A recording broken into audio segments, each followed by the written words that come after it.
Karibu sana kwenye exclusive interview nyingine tena kama kawaida. Leo tuko na DJ Sma. DJ Sma amekuwa ni familia yetu ambaye tulikuwa tukizungumza mambo mengi sana ambayo yanatokea hapa Tanzania na nje ya Tanzania. Sma, kwema lakini? Alhamdulillah, namshukuru Mwenyezi Mungu. Mambo yanasemaje? Mambo yanaenda kwa neema na baraka za Muumba wetu. Alhamdulillah. Bana, hii studio nakumbuka sasa hivi tunaelekea mwezi wa pili au tatu. Ulituambia bwana inakamilika lakini ni kama imesimama hivi. Nini kinaendelea hapa? Kwa kweli nachotamani ni kuikamilisha lakini Fuse bado ni movement ndogo, nika studio kadogo. Kwa hiyo mara nyingi sisi Fuse tunaenda kwa support za wana Fuse. Ukakutumia buku 2, ukakutumia buku 5, ukachangia hichi. Kwa hiyo mdogo mdogo hatujafika tutapopafika, lakini pia nashukuru Mungu hatua tulioanza wana Fuse wanafahamu miaka 3 iliyoisha mpaka leo kwa angalau na kasehemu ambayo unaweza ukasema ni maalum kwa sababu hii. Kwa hiyo hatujakamilisha lakini tunapiga hatua, insha Allah tutakuja kukamilisha. Lakini bado nadhani unaona jasho linatoka kwa sababu ya joto. Mpango kutakuwa kuna AC, kutakuwa kuna mambo mengi tu mazuri insha Allah. Kwa hiyo watuvumilie, usikaona tunatoka jasho hivi wakawa au kila siku tunashuti sehemu moja na engo moja. Hatujafika lakini tutafika insha Allah. Basi nikupongeza sana na Royal fans ambao unavyosema wana Fuse, kusema kweli ni watu ambao nimekuona wanakusupport sana kikweli. Na mimi nawapenda sana wana Fuse. Na kila ninachokifanya huwa nawafikiria. Nikiwa kwenye safari nafikiria wana Fuse watafaidika vipi. Content ninayotengeneza nafikiria wana Fuse watafaidika vipi. Kwa sababu Fuse, unajua watu wanaweza kuchukulia, mimi ninavyochukulia sichukulii kama YouTube channel na watazamaji wake au mchambuzi na wasikilizaji wake. Mimi nachukulia Fuse kama family.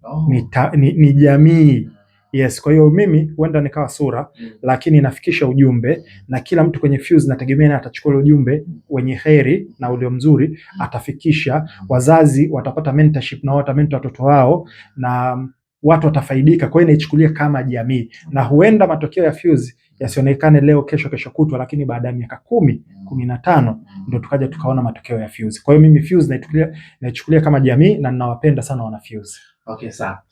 Sma, nikukumbushe last time tunafanya interview ulizungumza kwamba katika hichi ambacho kinaendelea nchini Tanzania viongozi wa dini pia wana mchango wake katika kuyamaliza haya, na ulitoa suggestion ukasema kwamba kuna haja ya viongozi wa dini wa pande zote mbili kukaa na kumaliza haya mambo, na ukatoa ushauri wako kwamba pia yafanyike maombi na dua pia kuelekea katika Disemba 9, na tumeshuhudia kweli maandamano hayajafanyika. Pengine hasa katika hichi ambacho kimetokea, hasa unalipi la kuzungumza? Mimi kwenye imani yangu kwenye Uislamu kuna vitu tunasema sifatul mushtarak, sifa ambazo zipo kwa Mwenyezi Mungu lakini pia ziko kwa binadamu, ila sio same quality. Mfano leo hii tunaweza tukasema Bakhresa tajiri. Sawa? Je, Bakhresa ni tajiri sio tajiri? Tajiri kweli. Mo Dewji tajiri na wengineo.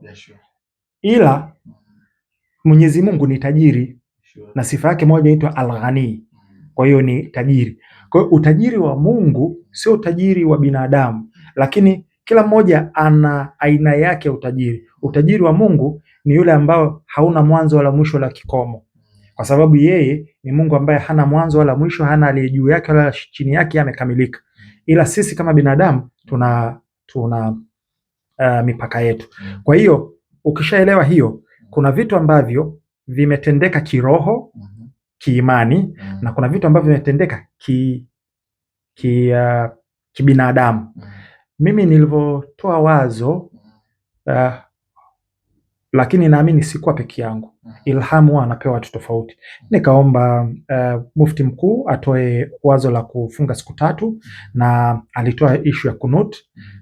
Naamini kabisa kwenye ulimwengu wa kiroho na nguvu za kimungu uliplay part yake, kwa sababu moja ya dua ya kunut kuna maneno anasoma Allahumma farik jamahum, Allahumma shat shamlahum, Allahumma ij'al kaiduhum fi nuhurihim, na hiyo dua inaendelea. Kwa hiyo imezaa matunda, kwa sababu the exact words Allahumma shat jamlahum, Mwenyezi Mungu vunja umoja wao, au maadui. Allahumma farik jamahum, Allahumma, Mwenyezi Mungu pasua huo umoja wao. Mwenyezi Mungu tia mbinu zao au fitna zao zifeli. Kama umefuatilia, wao wenyewe kwa wenyewe wameshapasukana. Yani unasikia wa huku wanawalaumu wa huku wanasema twende UN, wa huku wanasema twendeni Mnazi Mmoja, wa huku wanawalaumu hawa, wa wengine wanamlaumu huyu alitudanganya kwamba wanajeshi watashiriki, hawajashiriki, huyu ana nani. Wengine wenyewe kwa midomo yao wanasema harakati za mapinduzi haziji cheap, tumepewa dola milioni 2. Hiyo yote ni kazi ya Mungu. Yani naamini zile dua zilifanya kazi na zile funga za siku 3 tulifanya, lakini kunut especially kwa sisi Waislamu na wengi huku ni madhhab Shafi, kila swala alfajiri baada ya raka ya pili wako na kunut. Kwa hiyo iendelee, ikiwezekana hiyo iendelee, na Mungu anajibu dua zake, na nishasema kwamba Tanzania ni nchi pendwa, umeona Kwa hiyo upande mmoja, lakini upande wa pili kuna upande wa kibinadamu, kuna harakati za kibinadamu. Unajua kwenye mwanzo sauti zilizokuwa zinasikika, sauti pekee zilikuwa za upande ambao wanataka machafuko, ambao wanataka kuharibu amani, ambao wanataka kuleta taharuki. Ndo sauti zao zilikuwa na hapa naomba niweke nukta, nielezee. Kuna baadhi ya watu ambao matakwa yao au mashtaka yao au malalamiko yao yalikuwa legit, yalikuwa ya kweli. Kuna baadhi ya sehemu zinahitaji haki, kuna baadhi ya sehemu zinahitaji uangalizi wa ziada, kuna vitu vinatakiwa vifanyiwe marekebisho, ilikuwa ni legit. Lakini unakumbuka ile interview ya kwanza ambayo tulifanya kabla ya safari, nikasema kuna makundi 5. Unakumbuka? Alafu nikasema hawa wote target yao ni huyu raia na ni aina fulani ya raia. Yani unajua Fuse, Mungu ametujalia tuko mbele ya muda, na huwa anaongelea kwa kodi. Nikasema ni aina fulani ya raia, alafu nikaelezea specifically. Lao watu wangepay attention, naamini huenda kwa uwezo wa Mwenyezi Mungu kuna baadhi ya vitu tungeviepuka. Nikasema wanatafuta raia wenye kuangushia watu jumba bovu, wale ambao wana entitlement, wale ndo watu walikuwa wanalengwa, na matokeo yake imekuja kudhihirika hivi. Sema kilichotokea ni kwamba baada ya pale kukaibuka sasa wazalendo, wakaanza sasa kupambana na kuweka setting the record straight, kuweka sasa taarifa sahihi, kuweka elimu sahihi, kucounter narrative ya upande wa pili. Kwa hiyo raia nikiwagawa kwenye makundi 3 ya haraka, kuna ambao hawataki kabisa kujihusisha na machafuko wala maandamano, wengine siasa hawataki kabisa kujihusisha, ikiwepo mimi. Mimi nilisema sijihusishi na siasa, sina kadi ya chama chochote, sipigi kura wala sitokuja kupiga kura, sina mpango wa kugombea wala sitokuja kugombea. Mimi ninachofanya harakati zangu ni kwa sababu hizi ni za kitaifa. Mimi ninachopigania ni taifa, sio chama, sio uongozi, sio chochote. Kwa hiyo kuna watu wa hivyo wengine.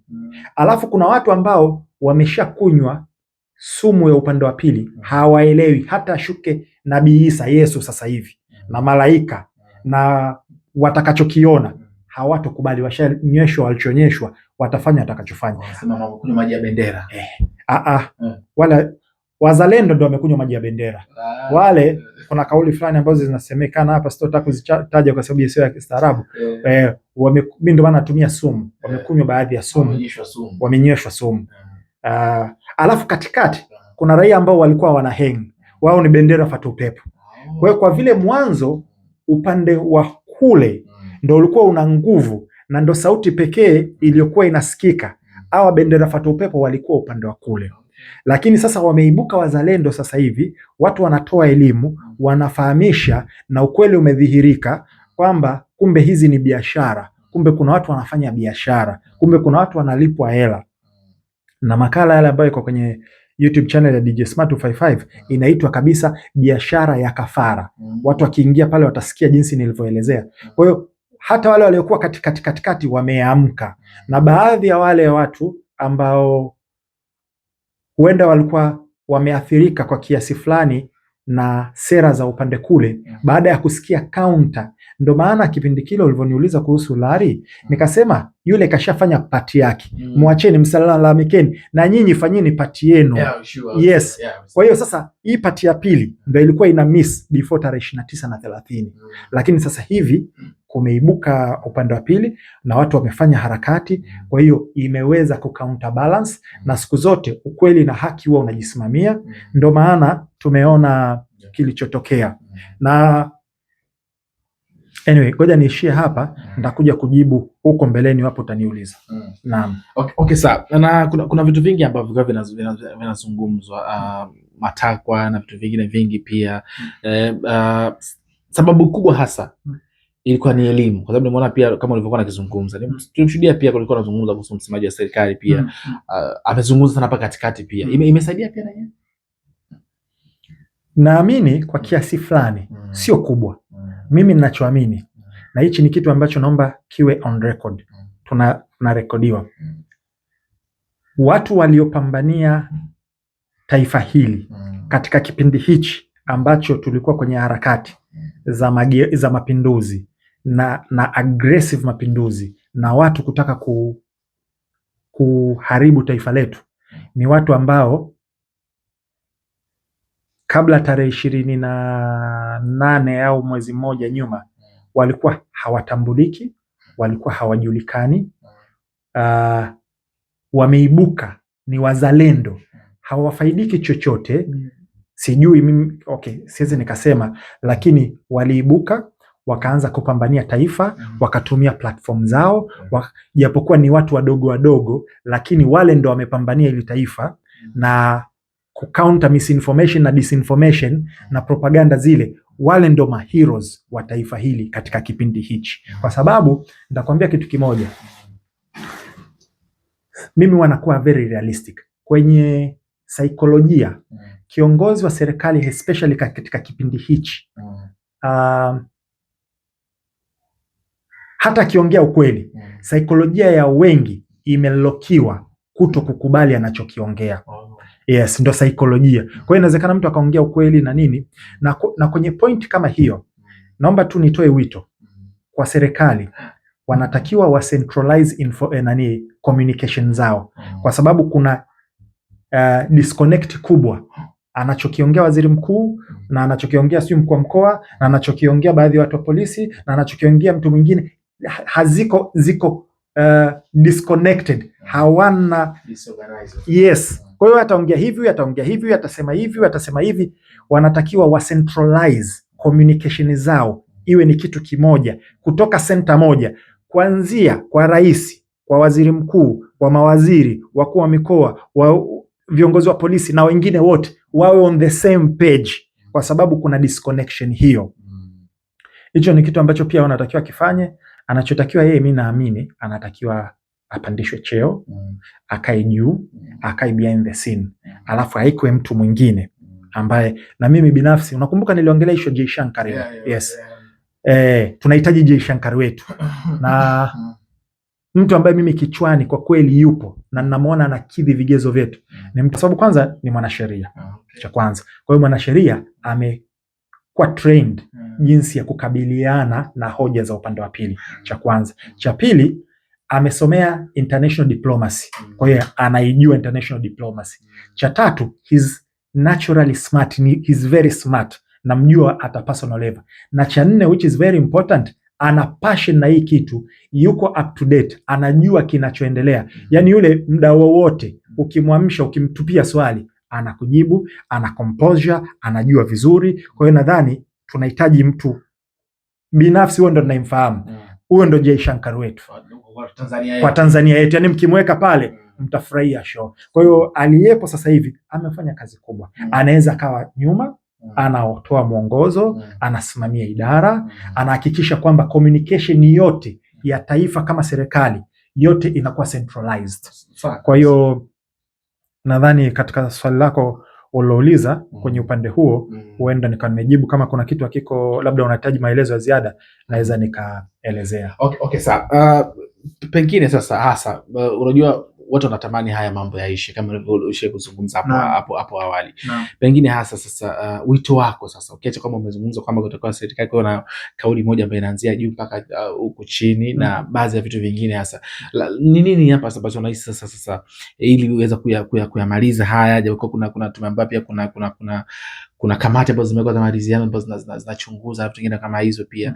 Nini kingine ambacho kifanyike ili kulimaliza hili jambo? Cha kwanza naomba niseme, yani hakuna waziri ambaye kwa sasa hivi he's more valuable kama waziri wa vijana.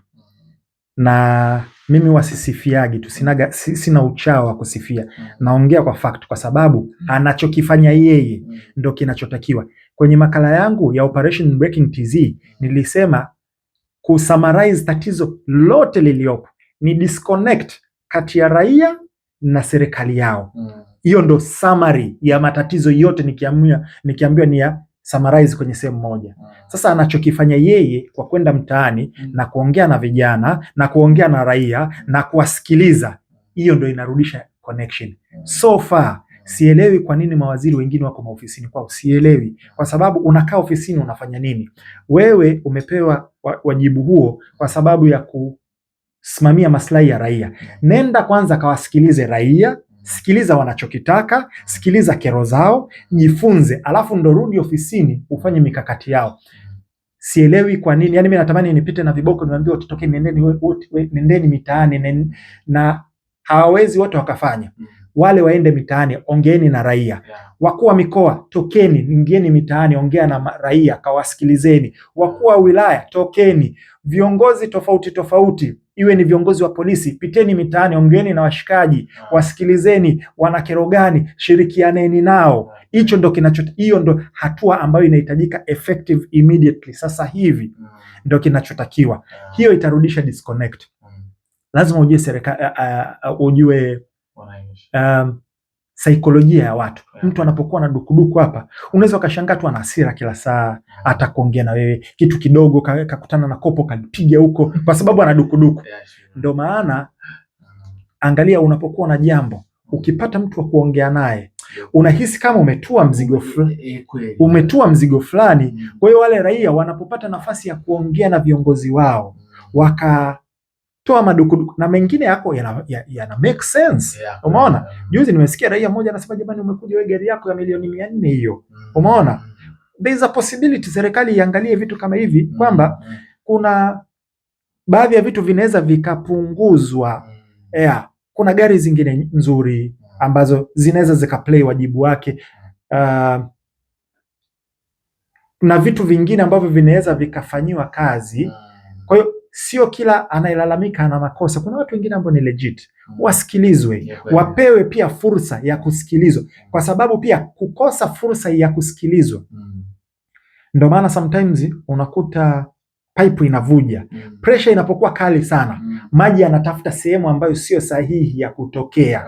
Ndio maana utakushangaa imetoboka, inatokea huku, hii inavujia huku, kwa sababu imekosa sehemu sahihi. Angepata flow ya kawaida isingekuwa. Kwa hiyo raia wanapopata nafasi ingepungua. Kwa hiyo raia wakipata nafasi ya kuongea na watu wao, anatoka pale anajisikia kwamba leo nimeongea na mkuu wa mkoa, leo nimeongea na waziri, leo nimeongea na mkuu wa polisi, ameshusha dukuduku, na viongozi hao wakawa na kauli za kistaarabu, za kiungwana, waka communicate nao vizuri. Alafu wakapanga kwa pamoja, wakashirikiana kwa pamoja. Hicho ndio kitu ambacho kinatakiwa kifanyiwe effective immediately sasa hivi. Alafu kuna mikakati mingine ambayo inaendelea, lakini kwa sasa hivi hicho ndo ninachokiona kinatakiwa kufanyika kwa upande wa serikali. So far, lakini nipongeze pia, nimeona pia waziri mkuu amekuwa akifanya sana hizo, ameita waandishi wa habari akazungumza nao, baadhi ya hizo kuongea, watu wanauliza anajibu. So far ndo vile ambavyo unazungumzia, sio? Hiyo ni part yake. That is good. Hiyo ni lakini haitoshi. Aingie mtaani. Waingie mtaani. Ongea na raia. Mtu aingie Kariakoo pale. Vipi raia? Kuna shida gani? Kuna matatizo gani? Mtu aingie hospitali. Anakuta watu, vipi, mna shida gani? Kuna vitu gani ambavyo vinatakiwa kufanyika? Waingie mitaa, yani waende sehemu, siwezi nikataja sehemu zote. Watu wasije kasema nimetetea baadhi ya sehemu mbili. nataka waingie wa connect directly na raia. Kwa hiyo they need to do more than that, sio tu press, sio tu mtu aongelea ofisini kwake na vitu kama hivyo. Lakini so far tunaelekea huko, it's not enough.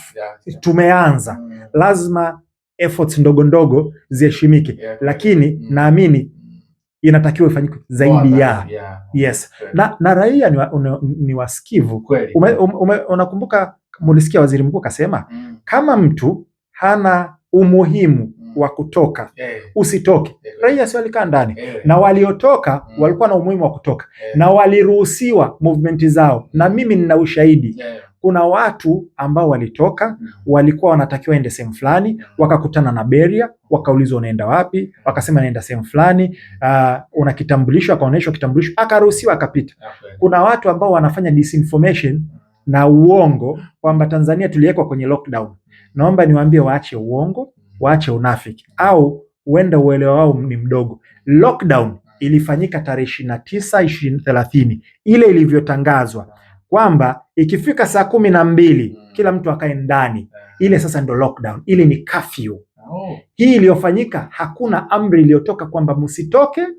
Ilikuwa ni maelekezo na wito, kama huna issue ya muhimu usitoke.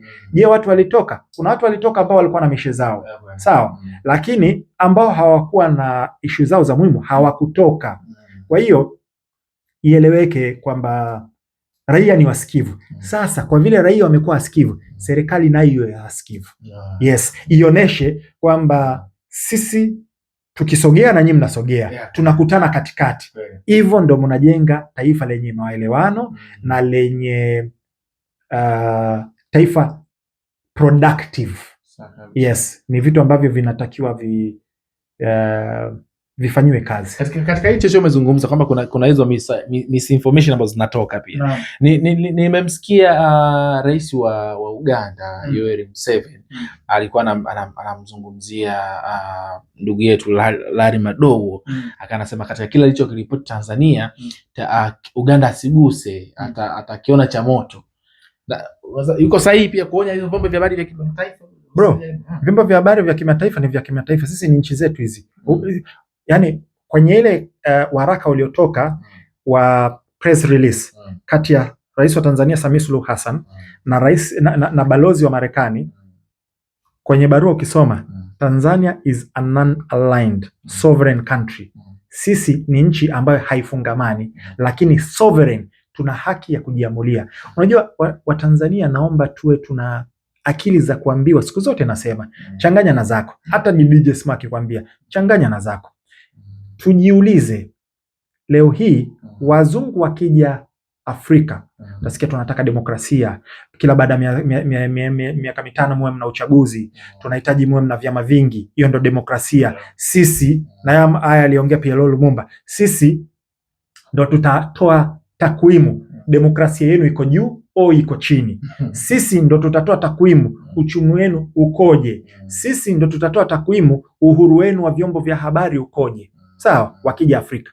Hao wakienda Saudi Arabia, wakienda UAE, wakienda Qatar, wakienda Vatican, hawaongei maneno haya. Ushawahi kusikia wameenda kule wakasema jamani, Saudi Arabia tunataka muwe na demokrasia, mnataka muanze kuwa na uchaguzi? Ushawahi kusikia? Ushawahi kusikia wanaambia Dubai hivyo? Amuoni kwamba kuna double standard hapo?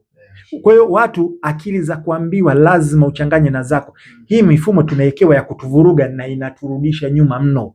Yani leo hii Dubai, viongozi wakiamua kwamba tunataka tupige lami kutoka hapa mpaka pale, inapigwa lami. Sisi ianzwe upembuzi yakinifu, sijui tolewe nini, ipelekwe bungeni, sijui process ya procurement na bro, mpaka tunakuja kufanya hivyo. Unaweza kuta gharama kwanza zilizotumika ni almost equivalent zinazohitajika kufanya mradi huo, muda tunautumia, alafu kuna mvutano, alafu kwenye procurement kila mtu naye anataka huyu aingie, huyu, kuna process ndefu. Ndio maana mimi nilikuwa naunga mkono alichokuwa anafanya Magu. Oya Sma, shika hii hapa, tengeneza barabara mpaka kule, na inatengenezwa. Oya shika, rekebisha kule, na vilikuwa vinafanyika. Kutokana na mifumo tulioletewa na wazungu, watu walikuwa wanaona sio sahihi. lakini wale wana double standard. Sisi wanakuja na standard tofauti na kule kwengine wanaenda na standard tofauti. Kwa hiyo akili za kuambiwa changanya nazo wako. Kwa hiyo kule rais wa Uganda kashatoa awe makini. Alafu hao watu waache double standard. Unajua wameonesha upande mmoja kwamba kuna watu walipigwa risasi, it's true, naamini. Kuna watu waliuawa, it's true, naamini. Sawa? Lakini kuna mengine ambayo hawayaoneshi. Unaona hapa tarehe 29 tarehe 9 hii, sawa? Ile amani. Uliona umeripoti kwamba safi sana, Watanzania mmekuwa watulivu, mmekuwa na amani. Wao wanasemaje? Wamefungiwa kama panya. Yani they always look for a negative perspective kudeliver, badala ya kusema tumefurahi kwamba hakuna damu iliyomwagika. Tumefurahi kwamba watu hawajawa aggressive. Lakini tunasikia kila siku kwenye mimi wa mapambano ya kupambania taifa letu, naendelea na mapambano, japokuwa nakutana na vitisho, japokuwa nakutana na vitu tofauti, ili ni swala la kitaifa. Tunasikia wanaambizana, nendeni mkachome SGR, nendeni kwenye reli, ukikuta sehemu yote washa moto, haribu hivyo, nenda kwenye. Ushawahi kusikia CNN au BBC wanasema kwamba kuna hata angalau waseme, kwa sababu hizo zipo kwenye mitandao, wakizitaka hizo muda wote wanazipata. Ushawahi kusikia hata wakisema kwamba kuna upande wa serikali wana 1 2 3, ila upande wa pili kuna watu ambao nao wanahamasisha kuchoma, kuharibu, kupindua treni, kuchoma minara. Umeshasikia hiyo? Akili za kuambiwa changanya na za kwako. La mwisho, hizi ni zite so sanction kwa sababu zianza kufanya kazi.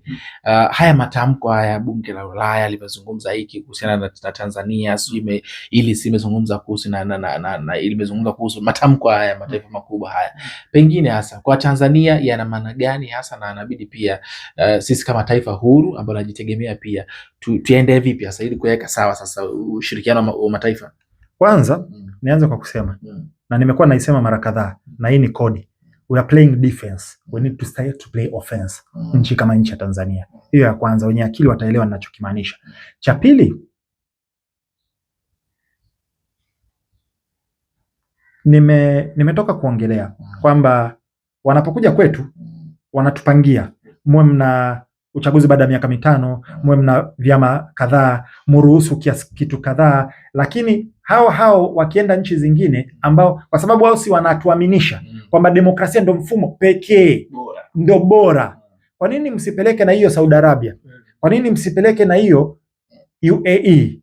Kwa nini msipeleke na hiyo China? Kwa nini msipeleke na hiyo Vatican? Kwa nini mna double standard? Huku mkija mnasema, kwa nini leo msije mkasema huku mna demokrasia, wenzenu wana mifumo tofauti, mnaonaje? Hebu tujaribu na nyinyi mchukue mfumo wao ule, mujaribu muone kama utafanya kazi kwenu. Kwa hiyo sio kila wanachokisema wao kwamba ndo wana nia njema sana na sisi. Hiyo ya kwanza. Ya pili, nilisema na ninarudia, hao ambao wanasema misaada sio nini, ningekuwa mimi niko kwenye nafasi miezi 6 mingi wangerudi hapa wanapiga magoti. Yes. Na ninakutolea mfano. Hii press release iliyotoka juzi. Sawa? Nilisema na ninarudia na nitaendelea kurudia. Sisi tuna learned disability. Learned disability ni kufundishwa kwamba huwezi. Sio kwamba hauwezi, ila unafundishwa kwamba huwezi, kwa hiyo unajichukulia kwamba huwezi.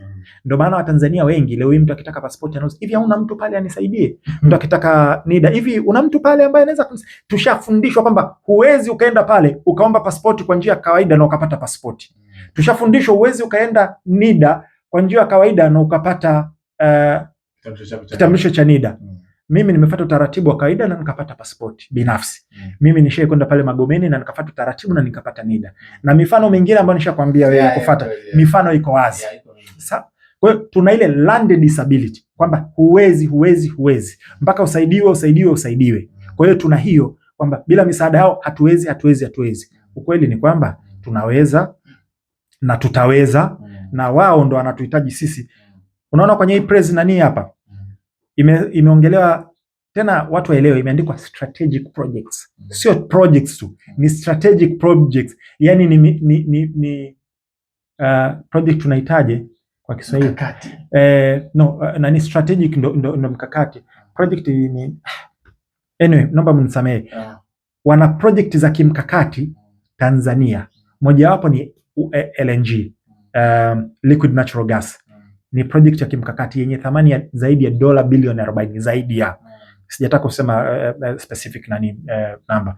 Kwa hiyo ni ya kwanza. Wana nickel. Sisi very soon tutaingia kwenye top 10 ya nickel producers Tanzania duniani. Yes. Na ni ya kimkakati kwa sababu namba moja ni Indonesia ambaye amekamatwa na nani? Na Mchina. Namba 3 ni Mrusi. Namba 5 kuna Mchina. Sawa? Kwa hiyo sisi ndio maana nimesema Tanzania wa blessed. Tuna vitu ambavyo Mungu alituwekea, vitu ambavyo hata ni vya future. Nickel sidhani kama tulikuwa tushaanza ku mine nickel. Mungu alituwekea kwamba hichi itakuja kukufaeni katika fourth revolution ya industrial. Ndio sasa hivi zinaanza kuonekana thamani. Zamani tulikuwa tunaongelea madini, dhahabu, almasi lakini sasa hivi tuna vitu vingine ambavyo tunavyo. Wale wanavihitaji kutoka kwetu ili uchumi wao uimarike, ili strategic project zao kama EV, makampuni kama Microsoft, makampuni kama Tesla, makampuni kama Apple na mengineo mengi yanahitaji hizi nickel na graphite na vinginevyo. Tuna LNG ambayo itaenda katika nchi tofauti ikiwepo Europe. Kwa hiyo sisi we are very strategically placed na tuna vitu vya muhimu. Kwa hiyo wanatuhitaji sisi ni kwamba hatujajitambua. The moment tukijitambua, ndio maana nimepiga echo na ninaomba serikali isimamie ilichokisema kwenye ile press release na ifanye kwamba kuanzia sasa hivi, natamani serikali itangaze kwamba kuanzia sasa hivi Tanzania hatutaki misaada kwa sababu hatustahiki misaada. Sisi tuna malighafi, tuna natural resources ambazo tunaweza tukafanya biashara na tukapata kipato chetu. Kwa hiyo hatuhitaji sisi kuwa tunapewa hiyo misaada. EU wakae na misaada yao na nchi yoyote ambao wanataka alafu pia watu hawajui ku read between the lines. Sweden wamesema wanakata misaada yetu kwa Tanzania na nchi zingine. Unajua wanazipeleka wapi? Wanazipeleka Ukraine. Yes. Kwa hiyo hii ni kama scapegoat ya kusema tuna bla bla bla, lakini ile misaada inachukuliwa inapelekwa Ukraine kwenye vita. Sawa? Kwa hiyo wao wako radhi wafadhili vita kuliko vitu ambavyo ni vya kibinadamu kwetu. Kwa hiyo lazima watu tujue michezo inavyocheza. Ila Tanzania kwa sasa hivi tulipofikia na malighafi tulizonazo na resources tulizonazo, hatustahiki misaada na tuondoe mentality ya misaada. Sisi ni wafanyabiashara, tuna natural resources zitolewe, na niliongelea sana muhimu sana vitu viwili. Cha kwanza, kuwe kuna value addition ifanyike Tanzania. Hivyo vyote kama tulivyofanya mkataba wa uranium. Uranium itachimbwa hapa, itakuwa processed hapa. Kwa hiyo inafanya value addition. Same thing kwa hiyo nickel na graphite pamoja na LNG na vinginevyo. Value addition ifanyike hapa, tutoe product ambayo iko kamili ya kwenda kule. Cha kwanza. Cha pili, naomba bunge la Tanzania lipitishe sheria kupiga marufuku NDA na disclosure agreement kasoro kwenye vitu ambavyo ni vya usalama wa taifa, vya kijeshi na usalama, hivyo tu, lakini ipigwe marufuku katika Jamhuri ya Muungano wa Tanzania kusaini mkataba wowote ambao una NDA. Uwe ni mkopo, kwa sababu at the end of the day sisi ndo walipaji, kila mlipaji anatakiwa ajue, na iwe ni deal yoyote kuwe kuna marufuku kuwa na NDA. Kwa hiyo inaonesha sisi wanatuhitaji wao kuliko sisi tunavyohitaji wao. Wow. Lakini tuna ile land disability tumetengenezewa perception. Ndio maana na washangaa watu sana. ICC wanataka tupelekwe ICC. Sawa? Marekani inaipiga biti sasa hivi tunaiongelea ICC kwa sababu ya sababu mbili. Sasa hivi kwa sababu ICC simshtaki nani? Wale simchunguze Donald Trump, rais wao. Sasa hiyo ICC inapigwa biti na inakuwa contained na serikali ya nchi moja, alafu vibaraka wa nchi yetu unasikia kwamba twende ICC. Hivi hamfikirii? Yani kuna vitu ambavyo watu wanatakiwa wafikirie mara mbili. Solution zetu zitatoka humu ndani. Tanzania hatujaishiwa vichwa, tunao. Kuna watu ambao wanaweza wakasolve matatizo yetu. Kwa hiyo let's look inward, tuangalie ndani katika kusolve hivi vitu vyetu, tunaweza sisi wenyewe. Sma, nashukuru sana katika hichi ambacho umekizungumza hapo. Tugeukie upande mwingine huu.